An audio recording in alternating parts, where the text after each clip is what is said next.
Hello guys, this is day 3 of life updates. മൂന്നാം ദിവസമായപ്പോൾ തന്നെ നമ്മുടെ ഓട്ടം നിന്നു. ഇന്നലെ ചെറിയ രീതിയിലുണ്ടായ കാലുവേദന ഇന്ന് വലുതായി. കാല് മര്യാദക്കൊന്നും മടക്കാൻ പോലും പറ്റുണ്ടായില്ല. മാത്രമല്ല പതിയെ പനിയും ചുമയും തലപൊക്കി തുടങ്ങി.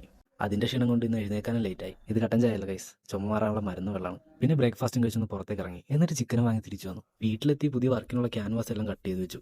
ചുമ വെള്ളം കുടിച്ചു, ഓയിൻമെന്റ് ഇട്ടു. എന്നിട്ടാണ് മുട്ടയും വറുത്ത് ചോറും കഴിച്ച് വെറുതെ ഇരുന്നു. അതിനുശേഷം നമ്മൾ മിനിഞ്ഞാന്ന് ചെയ്ത റഹ്മാനിന്റെ വർക്കില്ലേ, അതിന്റെ ബാക്കി കംപ്ലീറ്റ് ചെയ്തു. അതായത് ആളുടെ one of the best songs ആയ എന്നവളേടി എന്നവളയുടെ സ്പോട്ടിഫൈ കോഡ് പേപ്പറിൽ വരച്ച് ബ്ലാക്ക് അടിച്ച് കട്ട് ചെയ്ത് പുള്ളിയുടെ ഫോട്ടോയുടെ താഴെ ഒട്ടിച്ച് ഫ്രെയിമും ചെയ്തു. ഇനി ഈ ഫോട്ടോ സ്കാൻ ചെയ്താൽ മതി. നമുക്ക് ആ പാട്ട് കേൾക്കാം. ഇതുപോലെ എൻ്റെ കുറച്ച് ഫേവറേറ്റ് സോങ്സ് ചെയ്യണമെന്നുണ്ട്. നോക്കാം, എന്നിട്ട് സമയമുള്ളതുപോലെ ചെയ്യാം. അതും കഴിഞ്ഞ് മുറ്റത്തൊക്കെ ചുമ്മാ ഒന്ന് നടന്നു നോക്കി. കാലിന്റെ വേദന കുറവുണ്ടെന്ന് അറിയാനായിരുന്നു അത്. ചെറിയൊരു മാറ്റമൊക്കെ ഉണ്ട്. ഈ സാധനം എന്താണെന്നറിയോ? എന്താണെന്നറിയാവുന്നവർ അറിയാത്തവർക്ക് പറഞ്ഞു കൊടുക്കുക. അതും കഴിഞ്ഞ് കട്ട് ചെയ്ത് ക്യാൻവാസിൽ സ്കെച്ച് ചെയ്യാൻ തുടങ്ങി. അളിയന്റെയും പെങ്ങളുടെയും പടമാണ്. അളിയന്റെ ബർത്ത്ഡേക്കുള്ള ചേച്ചിയുടെ സർപ്രൈസ് ഗിഫ്റ്റ്.